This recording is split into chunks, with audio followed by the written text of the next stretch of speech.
夫，他至死也不肯说出奸夫是谁。其实哪有不透风的墙嘛？我就知道谁是奸夫。是哪个？你快说吧。远在天边，近在眼前啊！那奸夫就混在诸位当中。他怕我当众揭底，他想溜了。等他溜走了，我再告诉大家。放，快点！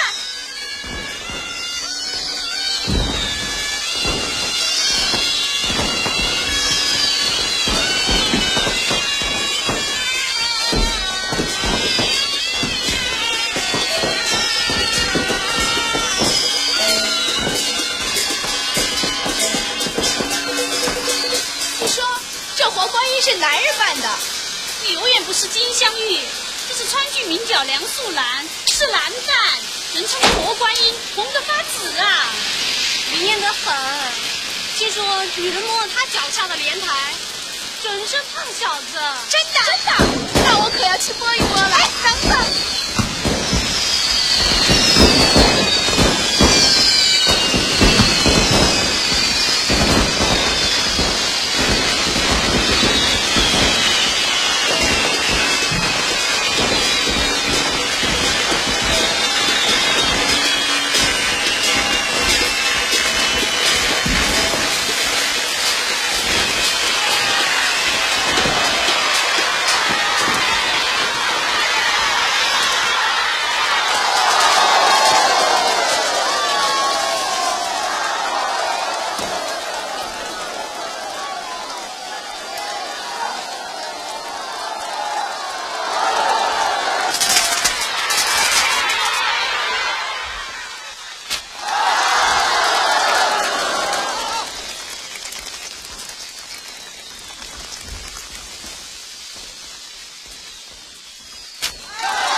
辛苦了啊！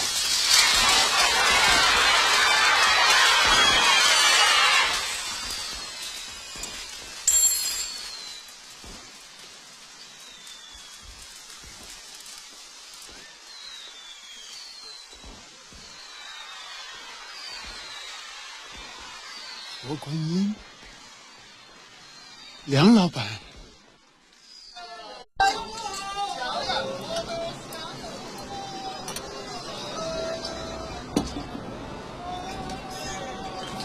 外行看热闹，内行看门道。我走南闯北，也见过些世面，可还没见过老师傅这一招。你真是一味独参汤啊！唉，金班子没有，闪班子也没有。我们川班子虽说有一折九变化身，但远不及老师傅的窍门精绝。膏药一张，熬炼不同啊！我想，叫花子也有自己的打狗棍嘛。衣钵虽小，可传儿不传女，传里不传外，这是自古以来的老规矩。梁老板，茶碗虽小，水是不会漏的嘛。老师傅误会了，我梁素兰还不至于偷金盗义。我是想，九流归场，十流归班。老师傅单丝南城县，不如投身梨园，打个平伙，给我们戏班子添一笔油彩。抱歉，隔行如隔山，我是个孤命人，不合群的，独来独往跑单帮惯了。请问老师傅可有衣钵传人了？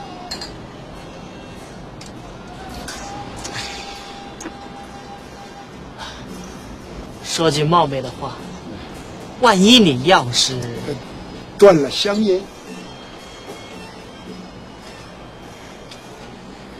断了香烟，这点小本事就带进棺材去。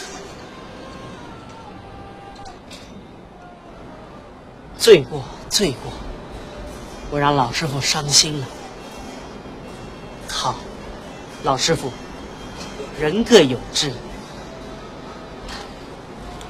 将军不下马，各自奔前程。多谢梁老板开茶钱，袍哥人两下一起。不敢当，不敢当。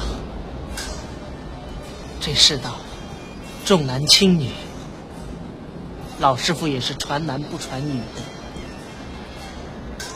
我呢，一个唱小旦的，半个女儿身，没资格当袍哥。大嘴，适口适口。老师傅各有各的肚皮疼啊。